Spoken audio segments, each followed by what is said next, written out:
Hmm. Kaku Ranger. Kaku Ranger. Look like the Alien Rangers to me. Hmm.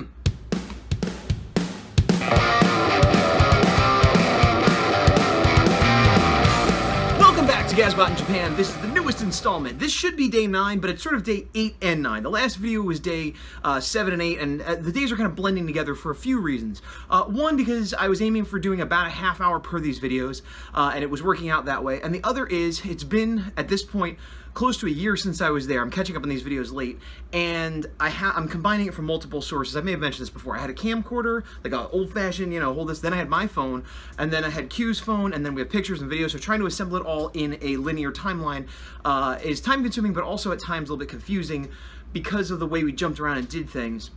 The first week or so, I actually was keeping notes. I wouldn't go as far as to call it a journal, but just sort of like, did this today, saw a funny guy on the train, blah, blah, blah. And that was invaluable when I was putting the videos together, both in terms of reminding myself of an anecdote I might want to tell, or an interesting cultural thing that I noticed, but also in terms of assembling the footage. So if you are planning a trip somewhere, to Japan or elsewhere, I would advise keeping notes. You don't have to be writing down your thoughts and feelings every day, all day, but just like a few lines of what you did that day would really help, and I wish I had continued that.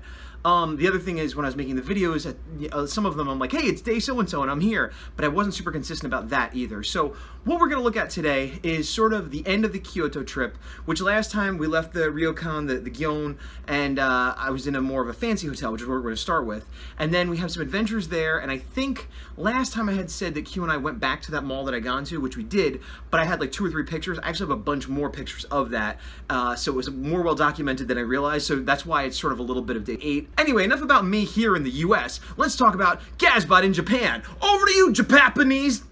Japanese? Anyway, here he is. Me. Go. We got to our new hotel, and it already seemed super posh. And then they gave us an upgrade to a better room just for whatever.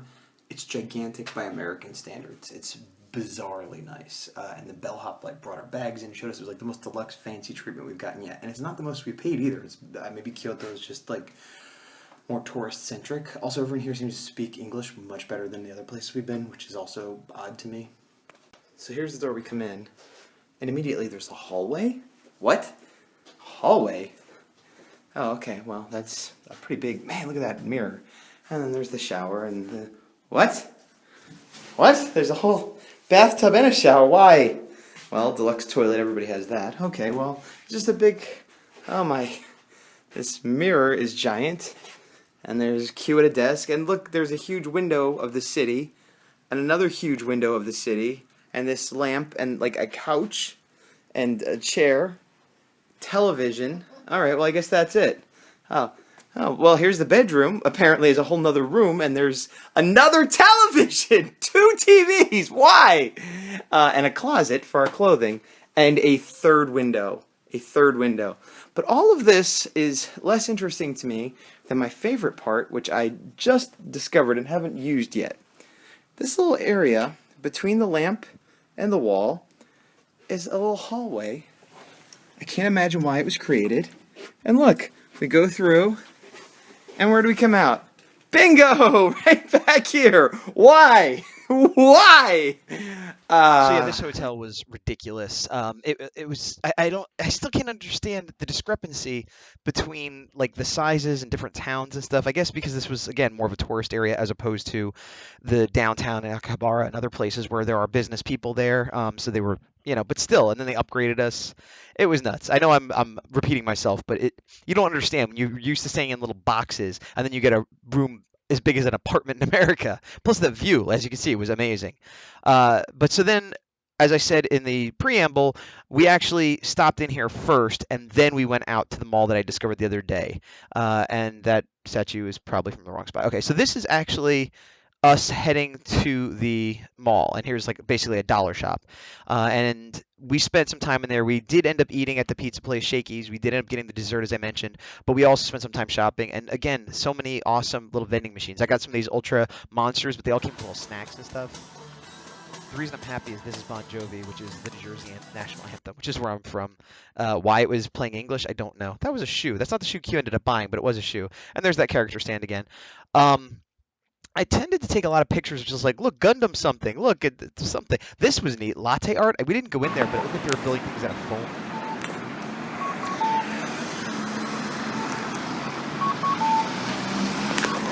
Friends find. Look behind. Friends. Stop. So again, I'm getting a little mixed up with the timeline, but while there, I went to the manga museum, which is in Kyoto, which was within walking distance of our hotel, maybe like a 15, 20-minute walk. But it was getting close to closing. You can see here there's a big bird phoenix thing. This is the outside.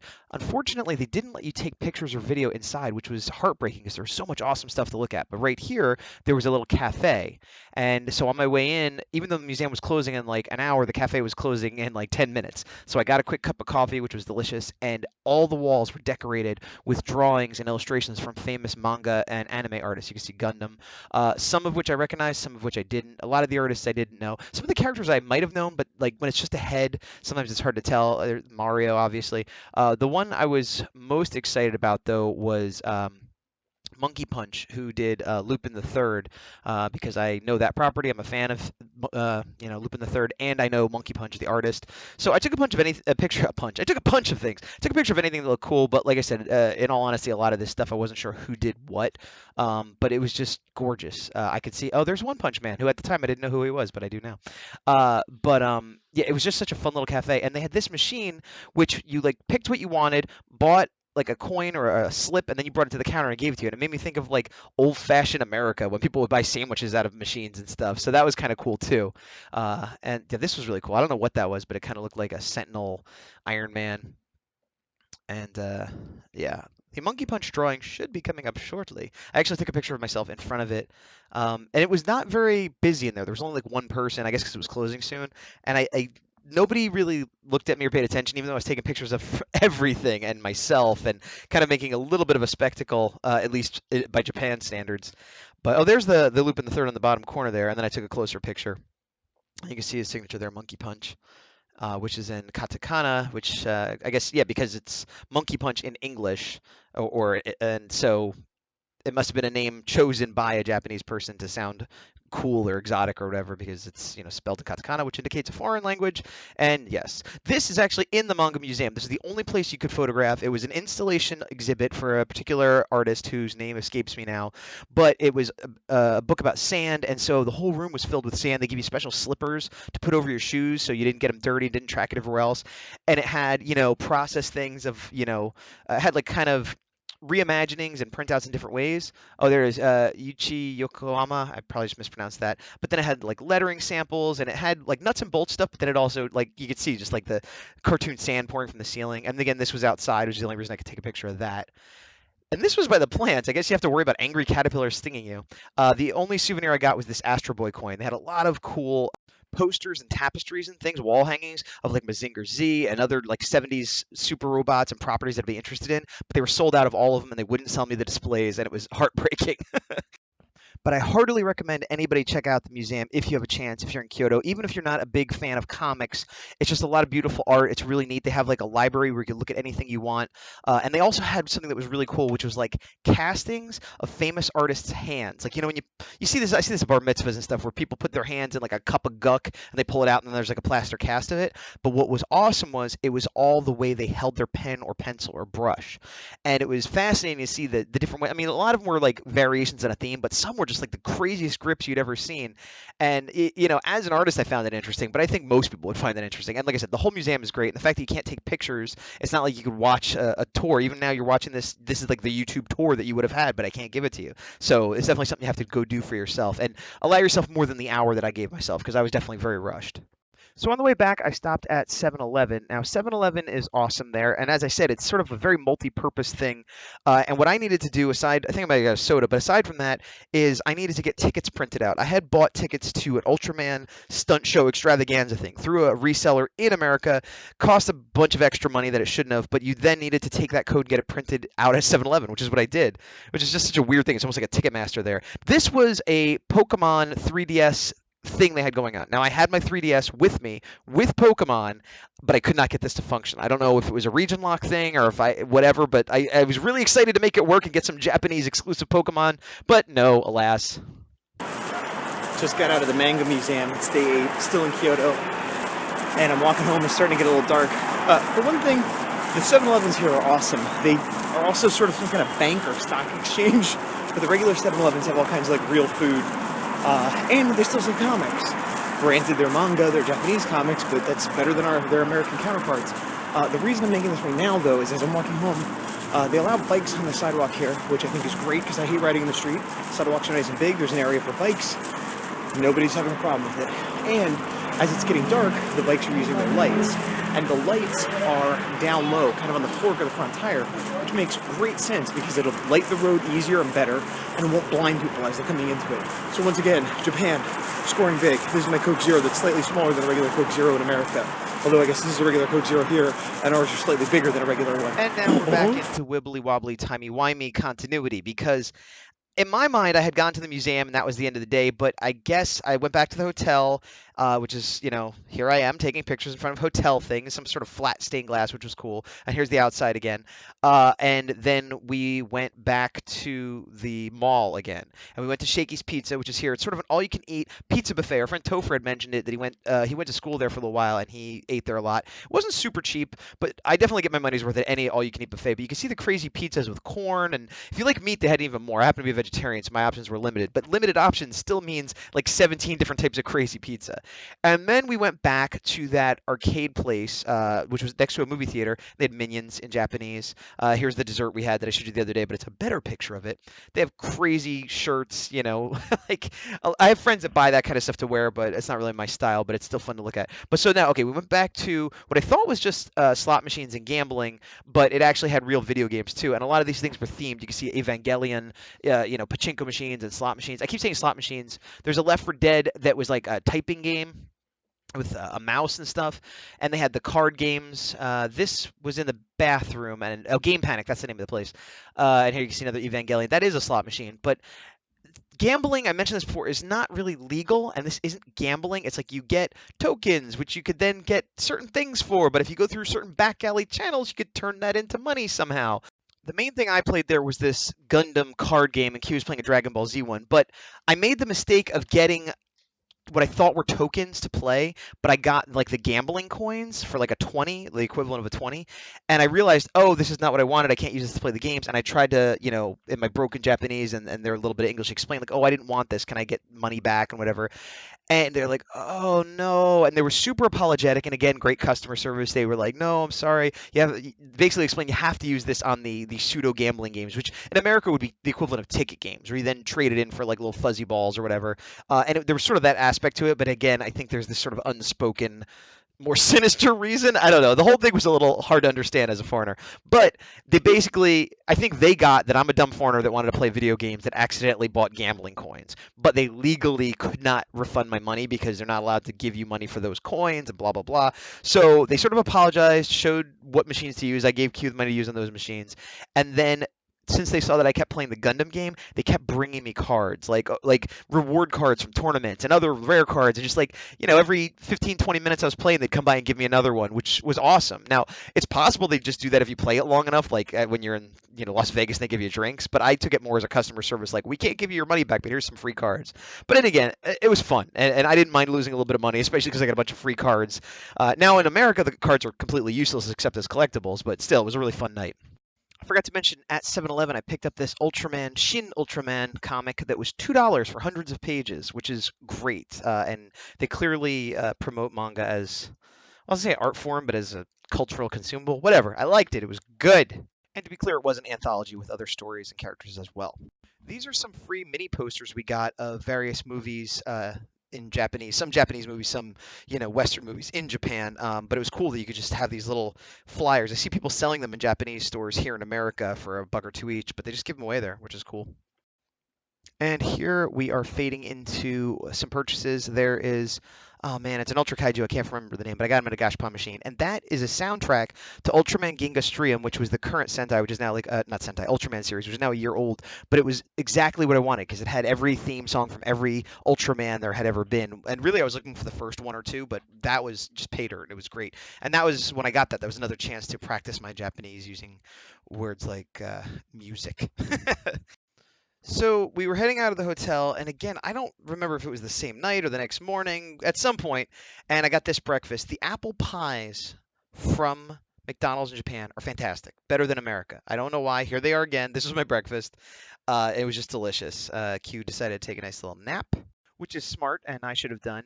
Here's some more vending machines, the kind of stuff you see at various train stations and pretty much anywhere you go.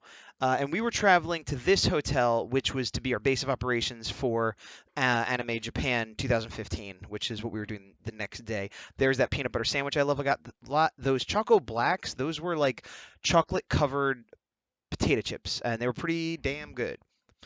This was me doing research to where the nearest Godzilla statue was and to where a good toy store was. There's a lot of Godzilla statues in Japan. Unfortunately, I only got to see one, and it was one of the smaller ones, but it's fairly famous. And again, these are just cool signs. You can see she was doing the Ultraman swatch symbol, like the arms together, well, the specium ray, whatever. And this is just more pictures of us traveling. We had to get on the train. We were going to Ginza, which was near where we were staying at that time.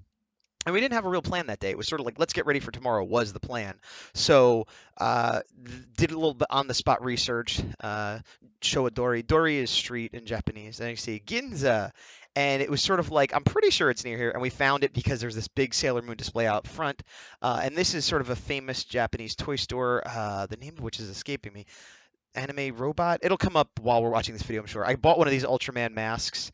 They're like kid masks, but I didn't care. It's kind of like the old-fashioned Halloween costumes we used to have here. This store was fantastic. I say that a lot, but the stores just were so fantastic. And I kept taking pictures of posters and toys. They had banks of gachapon machines of all different kinds.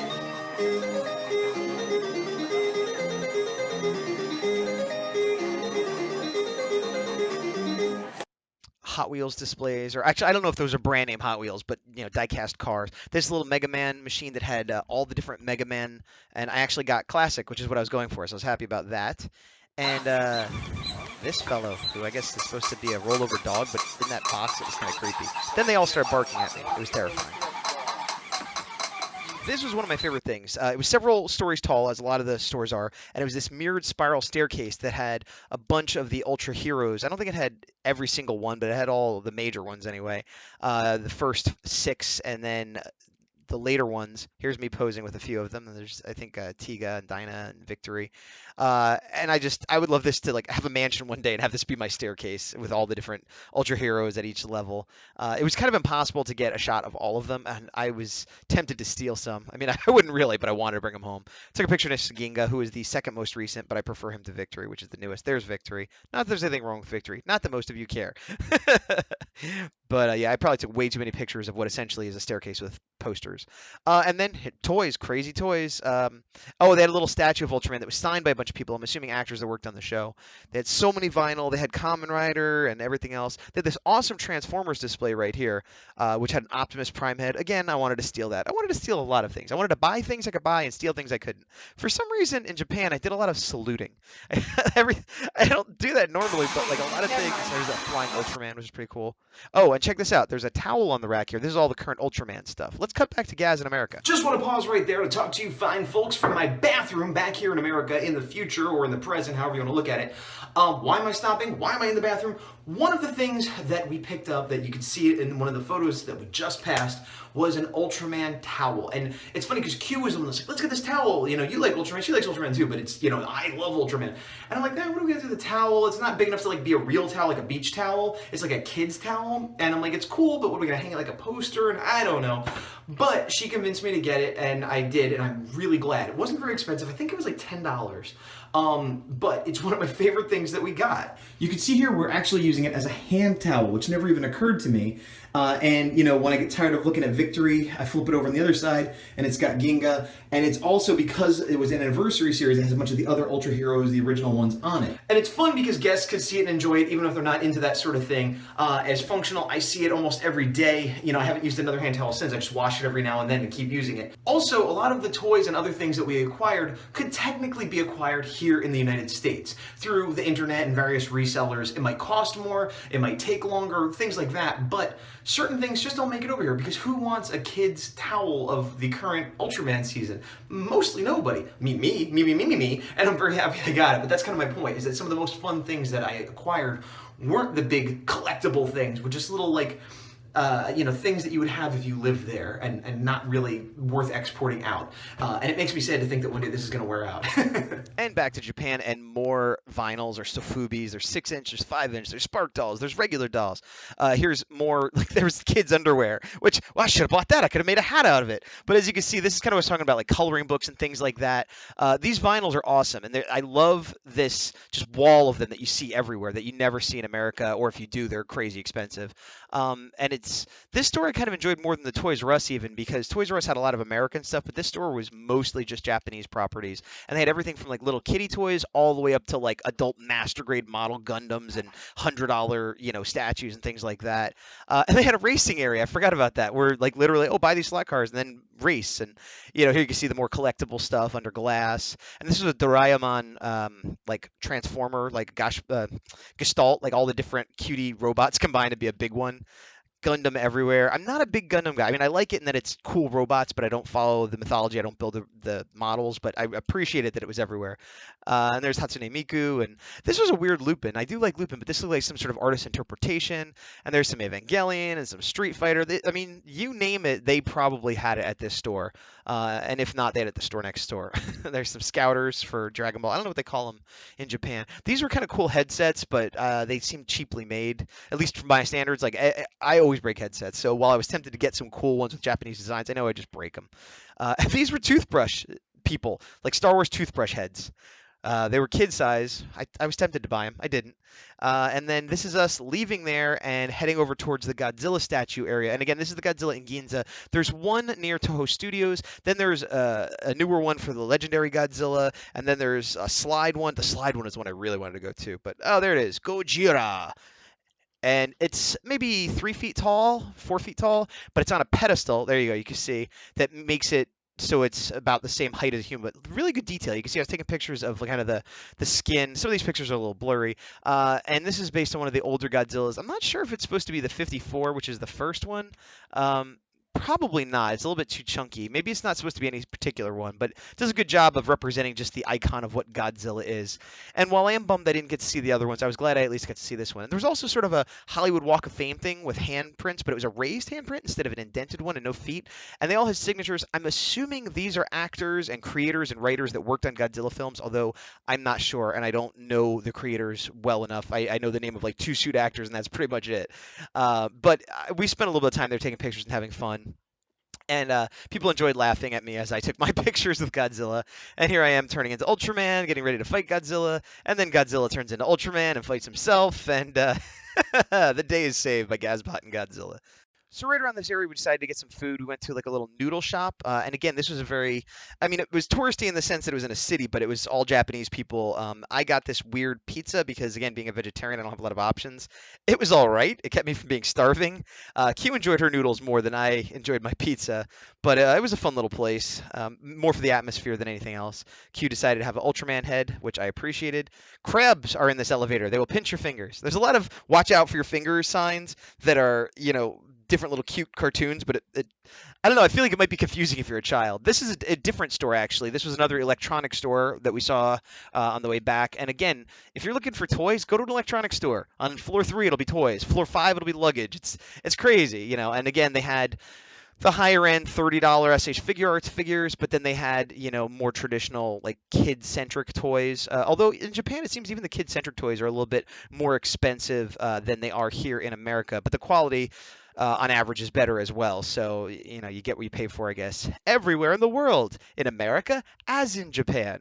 And now, I just took a ton of pictures of toys. Obviously, I'm a big toy guy. Even the toys that I don't want to buy or collect, I just appreciate looking at them and taking pictures. And it was just such a joy to have so many amazing toy stores everywhere, Here's some American toys. They had the current Star Wars figures and Rebels. But they also had these egg formers, which is a Japanese thing that we don't really do here, that they had Ultraman and Godzilla and stuff, but they also had the Star Wars figures. And here's that same Transformers display. Somebody somewhere is going to end up with those in their collection. Here's some Lego Kamen Rider, which I thought were pretty cool. And this was a cool little city. I'd love to, it got me, I don't do Legos, but it got me the idea. I'd love to build that and have like my Godzilla stomping around in it.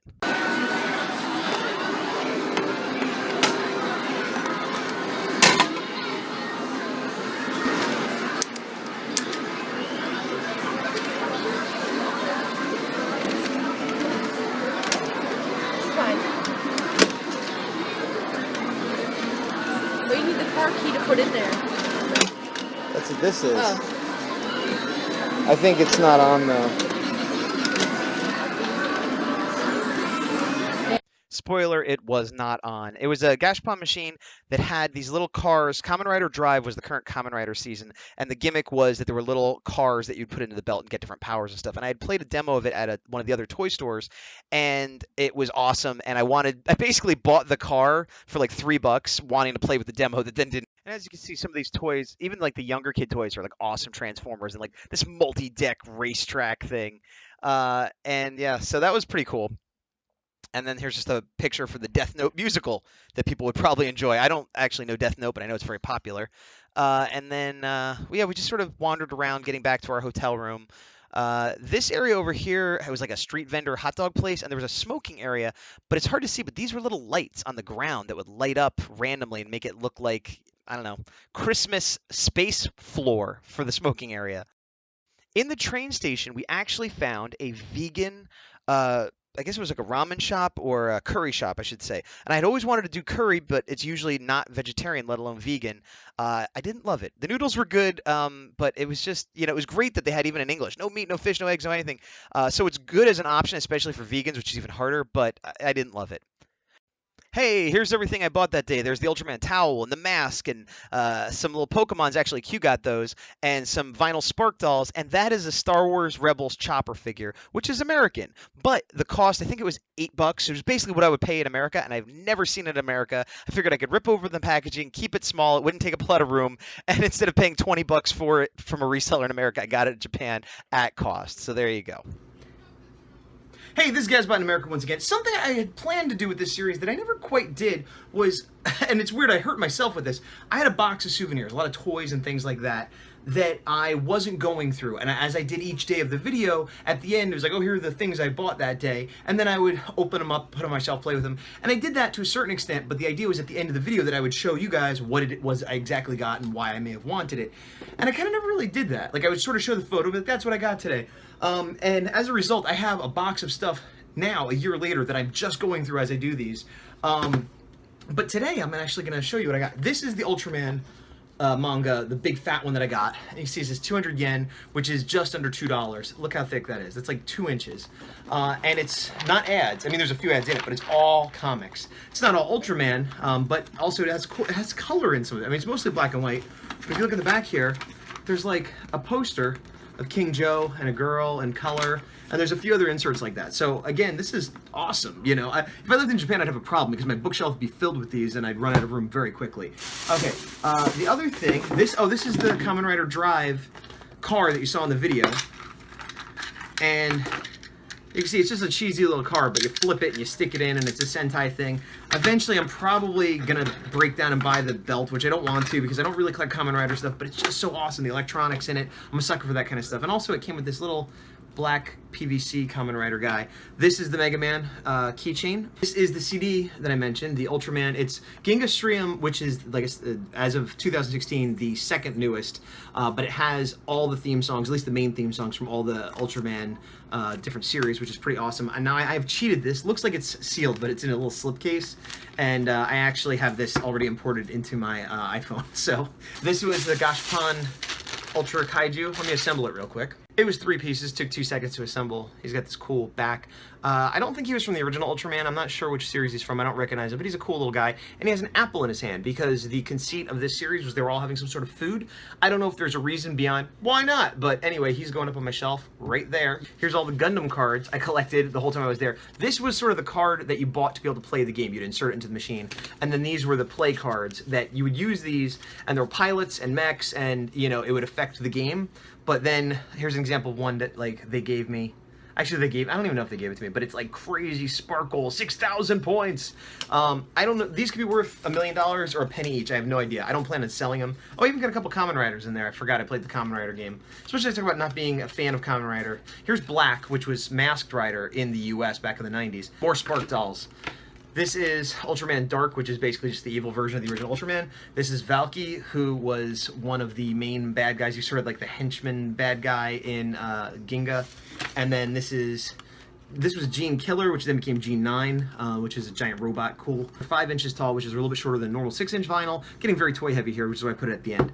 And they have a little mark on their foot. If they have a mark on their foot, that means you can activate them with the Ginga Spark. Not all of them, though. This is the first one that came out with later ones. The later dolls work only with the later ones. I'm not sure when these came out. I'm going to give it a try. I got this in Japan for $5. It'd be like a $25 thing here, so I'm happy about that. So let's see.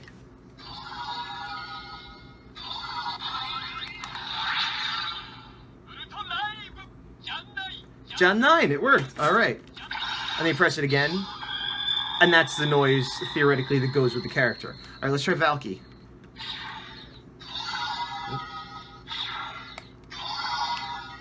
Come on, Valky.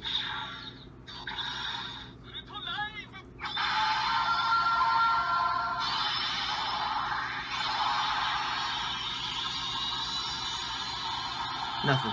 Let's try Ultraman Dark.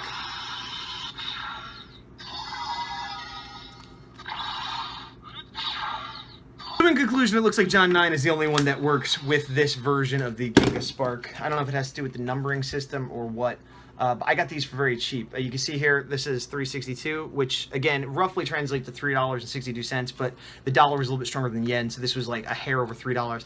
I should have got as many of these as I could. I regret it. I mean, I could get them for like $10 here, which isn't crazy expensive, but if I could have got them for $3 a piece, I should just got them all. I'm a fool. I'm a fool. This one was a little more expensive. This was $5.40, so it was probably around $5, which again is still half price in America. This one also was $5. But that makes sense because these were the newer ones.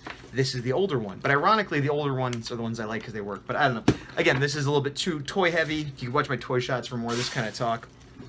I'm gonna throw it back to Goodbye Gaz. Okay, so we took that little side trip to Ginza, which ended up being a lot of fun, and then we went back to our hotel, which will lead into the next day, which is day 10. And day 10, I have quite a bit of footage for, both video and pictures, because we went to the anime festival. I'm getting that name wrong. Anime Fest? Manga Fest? Anime. It's an anime festival. Anyway, see you next time.